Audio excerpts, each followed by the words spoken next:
संबंध है ये बहुत लोग यहाँ जानते हैं, बच्चे नहीं जानते हैं मुझे। हम दोनों के संबंध सन 1968 से है, 68। हमने साथ साथ BA किए और उसके बाद फिर अलग हो गए। मैं का रास्ता अलग था, उनका अलग रास्ता, उनका विषय अलग है, मैं मेरा अलग। मैंने हिंदी में किया है, सोशियोलॉजी भी किया, विश्वविद्यालय अलग, लेकिन हम अलग नहीं हुए। क्या बात। अभी तक हम एक हैं। और मैं इनके गांव मैंने कितनी बार आया हूँ, मैं इनके गांव भी गया हूँ। बहुत दिनों के बाद फिर आना हुआ और यह मेरी ये गर्व की बात है कि मैं प्रताप नारायण मिश्र उनकी जन्मभूमि पर गया और यहाँ आया। उन पर इतने इन लोगों के विचार मैंने सुने, अब मुझे भी कुछ बोलने का अवसर मिला। ये जो अध्यक्ष होता है ना, ये अंत में बोलता है।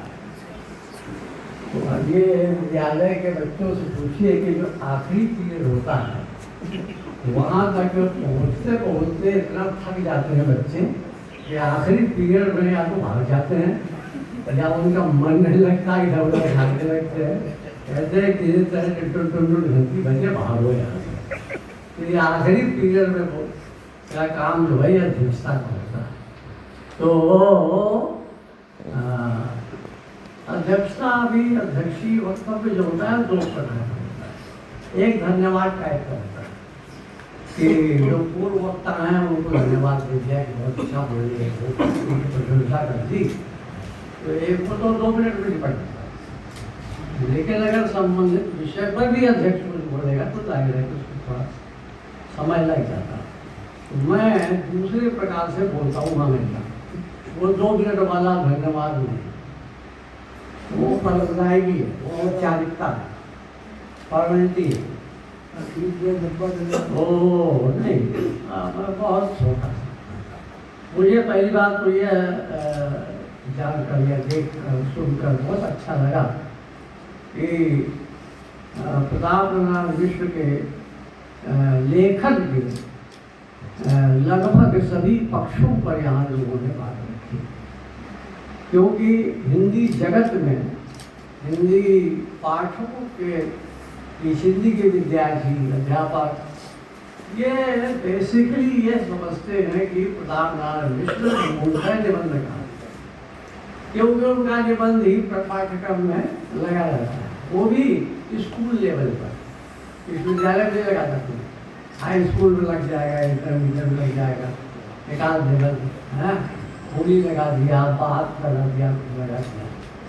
तो उनके जो विविध रूप हैं उनको नहीं जानता, जैसे उनका कवि रूप को नहीं जानता, उनके नाटककार रूप को नहीं जानता, इन सब चीज़ों को नहीं जानते। तो यहाँ उन विषयों पर लोगों ने बातें की, थोड़ी थोड़ी की, लेकिन की यही बहुत बड़ी बात है। एक कविता भी सुनाई गई आरंभ में किसी ने, जिसमें लावनी का जिक्र आया। तो मैं सिर्फ ये बताना चाहता हूँ कि जब कानपुर उनके पिता लेकर आए हुए, तो ये बात तो सब जानते हैं कि वो ज्योतिषी में नहीं पढ़ना होना चाहते थे, स्कूल में भी पढ़ने में मन नहीं लगा, स्वाध्याय से उन्होंने 5 भाषाएं सीखी। लावनी वालों का गढ़ था कानपुर। तो प्रताप नारायण मिश्र जो है वो स्वयं लावनियाँ लिखने लगे, बहुत लावनियाँ लिखी हैं। मुझे नहीं पता कि उनकी कितनी लावनियों का संकलन छपा है, मुझे नहीं पता, बहुत लावनियाँ लिखी हैं। और अभी नाटक पर बात करते हुए वो जो पीछे बैठी लड़की का महिमा, एक नाटक का जिक्र किया, संगीत शाकुंतल। अब ये अभिज्ञान शाकुंतलम से जोड़कर उन्होंने बोल दिया है। यह पूरा नाटक लावनी में लिखा गया है, ये गद्य में नहीं है और यह अनुवाद नहीं है अभिधान, अनुवाद नहीं, ये उनका अपना नाटक और लावनियों में ये लिखा गया। अब नाटक लेकिन उनकी शुरुआत कविता से हुई, यह मैं स्पष्ट कर दूं बच्चों के लिए, आप सबके लिए कि प्रताप नारायण मिश्र के लेखन का आरंभ कविता से होता है। लावनियाँ पहले लिखते हैं, उसके बाद जो परंपरागत कविता थी वो कविता करने बैठते हैं। तो वो कविता मूलतः घनाक्षरी छंद में किया करते थे। प्रताप नारायण मूलतः घनाक्षरी उनका प्रिय छंद था और श्रृंगार पर काव्य रचना वो करते थे। अब नाटक की बात में एक बात आपके मेहमान ने पता नहीं क्यों नहीं कही या इनको मालूम नहीं कि नाटक न केवल लिखा, उन्होंने नाटक सभा नाम से एक नाट्य संस्था की स्थापना की थी। और क्यों की थी? वो किया, ऐसा किया था उन्होंने पारसी थिएटर के विरोध। ये उस जमाने में ये वो दौर था कि पारसी थिएटर का बड़ा बोलबाला था, बहुत बोलबाला था पारसी थिएटर। अब पारसी थिएटर का जो नहीं जानता वो नहीं समझेगा कि विरोध क्यों किया प्रताप नारायण मिश्र ने। और उसके विरोध में वो चाहते थे कि हिंदी का अपना रंगमंच बने, जो कि नहीं बन पाया। वो तो भारतीय जो भी चाहते थे कि हिंदी का अपना रंगमंच बने, अंधेर नगरी इसी उद्देश्य से लिखा, वो भी नहीं बना पाए। और प्रताप नारायण मिश्र भी चाहते थे कि हिंदी का अपना रंगमंच बने, लेकिन नहीं बना पाए, ये अलग बात है। तो पारसी थिएटर पर अलग से ही भाषण होना चाहिए। क्या था पारसी थिएटर और क्यों विरोध किया, तो अब रिसर्च करना, कभी तो ये लिखना। इस पेपर बता रहा उसने कहा तुम्हें सामने बैठो, है ना। तो प्रताप नारायण मिश्र को समझने के लिए इन बातों को जानना बहुत जरूरी है।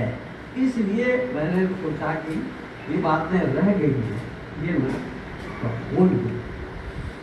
अच्छा, अब घनाक्षरी शब्दों में लिखते थे वो, उसका और श्रृंगार बस्ती मूलतः करता है। बाद में फिर वो भारतवर्ष की जो दुर्गति देखी उन्होंने ब्रिटिश राज के दौरान, तो वो उस दुर्गति पर कविताएं लिखने लगी, जिस पर इन्होंने किसने किया, हाँ, उन्होंने उसके उदाहरण बहुत सारे उन्होंने दिए, लेकिन वो उदाहरण जो दिए वो उदाहरण मैं दे रहा हूँ कविता से, क्योंकि ये उदाहरण उन्होंने नहीं दिए, बहुत लंबे लंबे उदाहरण दिए, लेकिन दो उदाहरण दोनों पंक्तियों के उनकी कविता प्रताप नारायण मिश्र। एक सुनिए, पै कमाए तीनों कहा, हरे न देश कलेश। बड़ा करो, कमाया तो किया क्या? अगर देश का क्लेश दूर नहीं किया तो क्या किया? पै कमाए तीनों कहा, हरे न देश कलेश। जैसे कंता घर रहे वैसे रहे विदेश।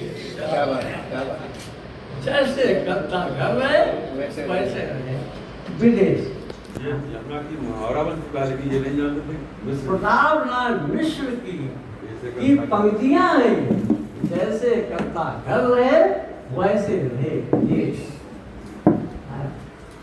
अब दो पंक्तियां और सुन लीजिए, कह रहे हैं कि अब इस तरह की कविताएं भारतीय जी ने भी लिखी, अंग्रेजों अपने देशवासियों पर कह रहे हैं, जगा रहे एक तरह से ये लेक्चर देने से, जगह जगह भाषण दे देकर इससे स्वाधीनता आंदोलन नहीं तीव्र होगा भाई।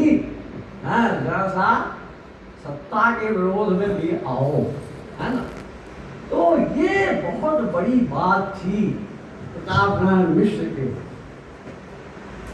अब नाटक की बात हो गई, कविता की बात, अब नहीं सुनो। अब निबंध,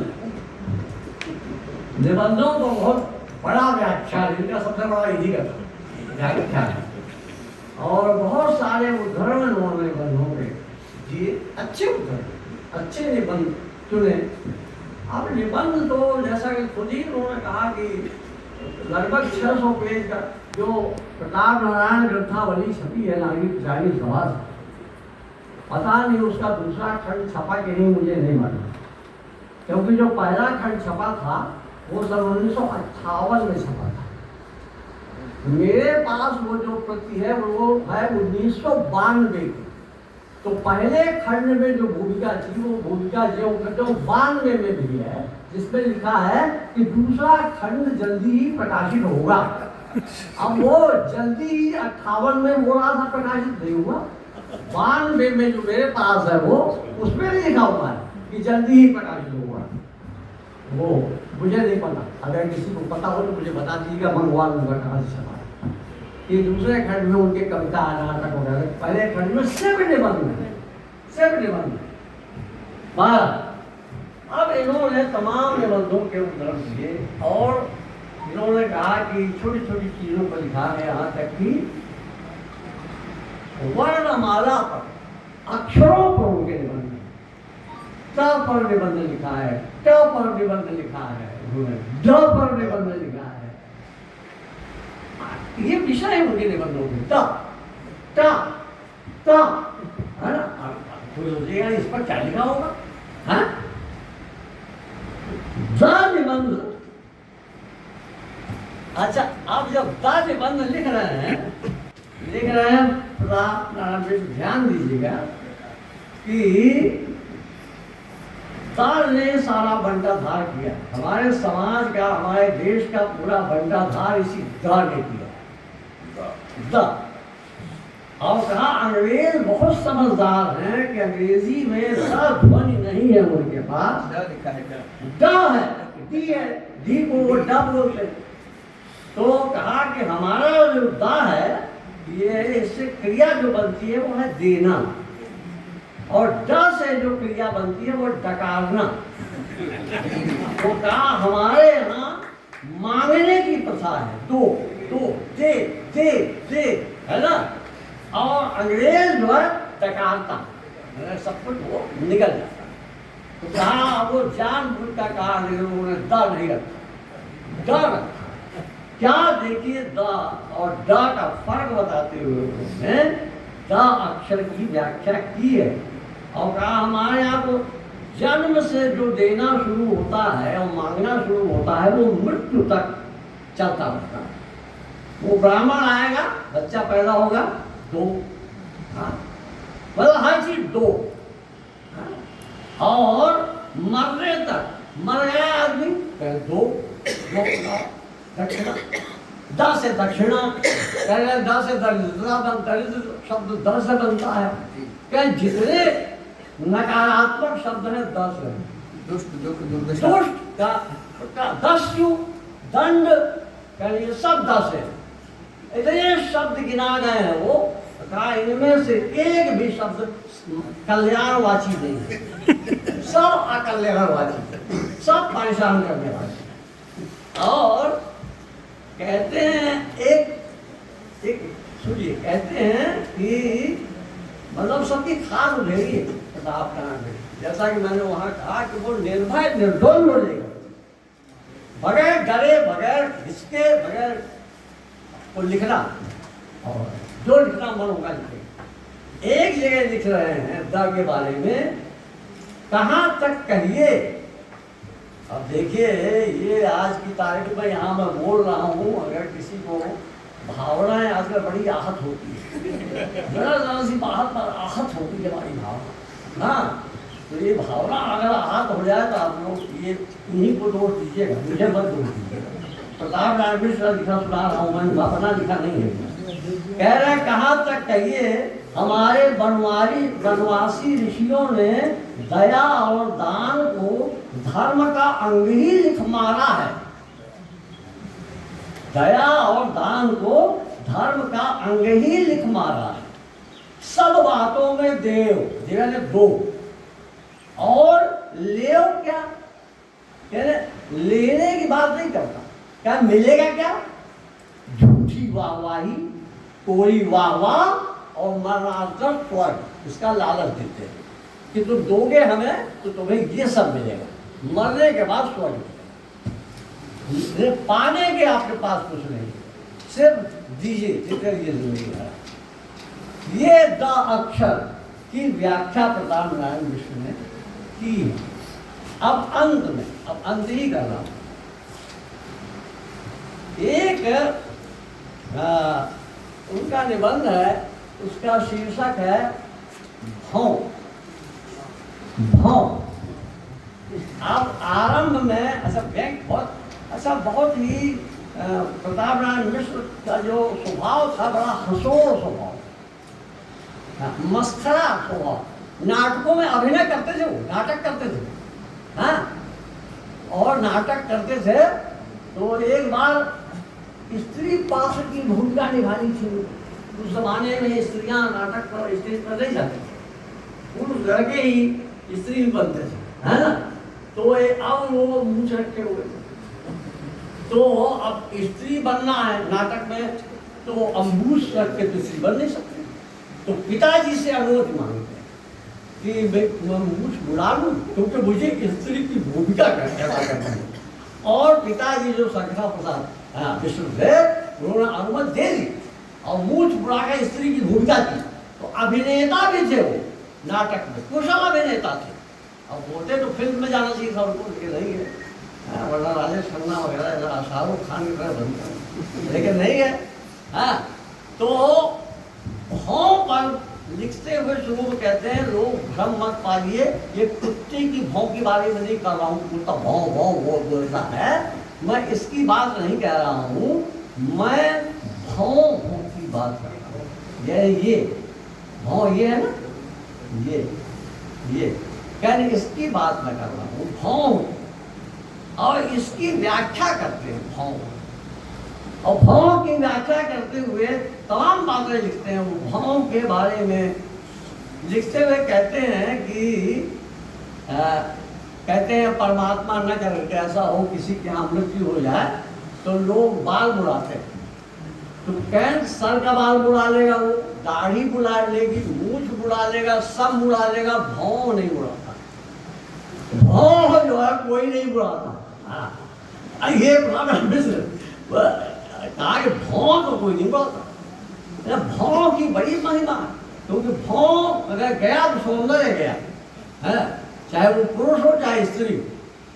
और उसके बाद भौं के लिए कितने शब्द संस्कृत में हैं ये गिनाते हैं, कितने श्लोक संस्कृत में भौं को लेकर हैं ये श्लोक उद्धृत करते हैं। साहब जबरदस्त लेख है ये भौं पर उनका निबंध। और उस लेख में अंत में एक बात लिखते हैं कि संस्कृत के श्लोक, सारे श्लोक लिखते लिखते लिखते हैं कि फारसी के एक शायर ने तो ऐसा शेर लिख दिया भौं पर कि वो गूंगे का गुण बन गया। यानी उसकी व्याख्या करना बड़ा, तो बोलो आप आनंद ले सकते हैं, व्याख्या करना जो है वो व्याख्या करेगा तो कहाँ तक करेगा। गूंगे का गुण है, गुड़ खाएगा मजा आएगा, लेकिन वो बोल नहीं सकता, बता नहीं सकता कैसा लग रहा है। तो कहते हैं वो गूंगे का गुड़ हो गया है। वो शेर मैं सुनाना चाहता हूँ आपको। वो शेर लेख में नहीं है, वो शेर लेख में नहीं है। ये लिखा है, शायर का नाम भी नहीं कहा है। फारसी के एक शायर ने एक शेर लिख दिया है। अब वो संपादक विजय शंकर मल्ल जो है, उन्होंने कहीं से ढूंढ ढाड़ का वो शेर नोट में दिया, न भी दिया उन्होंने, मैं तो ढूंढ लेता। हाँ, अब शायर का नाम ढूंढूंगा, लेकिन शेर सुन लीजिए, बस मेरा बहुत बड़ा भाषण वही खत्म हो जाए। कहते हैं हजारा मानिए बारीक बाशद बैते अबरू रा, हजारों मानिए बारीक बाशद बैते अबरू रा, बगैर अज मुँह शिगाफा कस न फहमद मानिए उरा। अब ये तो सर के ऊपर से निकल गया आप लोगों के, ये समझ में नहीं आया, अब मैं समझा देता हूँ। कहते हैं कि ये जो बैत, अब ये बैत से शुरू करते हैं। बैत अबरू, अबरू यानी भौं, फारसी में भौं के लिए शब्द है अबरू। अब दो होती है भौं, एक इधर एक इधर। तो ये जो शेर होता है, उर्दू का हो फारसी का हो, शेर में लाइनें कितनी होती हैं? दो। और शेर की हो अरबी में शेर को बैत कहते हैं। इसीलिए जो अंत्याक्षरी होती है ना हिंदी में, उर्दू वाले उसको बैतबाजी कहते हैं कि बैतबाजी हो रही है। शेर सुनाते हैं जैसे बच्चे अंत्याक्षरी, तो बैत, बैत यानी शेर। तो ये अबरू, बैत ये अबरू, ये भौहों का जो ये शेर है, दो भौहों का जो शेर है, पोएट्री है, इसके हजारों अर्थ सूक्ष्म है। भौं के बाल भी बड़ी छोटे छोटे। कहते हैं हजारा मानिए बारीक बाशद, बारीक भी नहीं, बारीक अर्थ हजारों हैं। किसके? पैते अबरू, पैते अबरू रा, भौं रूपी जो शेर है, भैर रूपी दो लाइन की कविता है, इसमें जो बाल छोटे छोटे हैं वो अर्थ हैं, बारीक अर्थ हजारों की संख्या में इस शेर में हैं।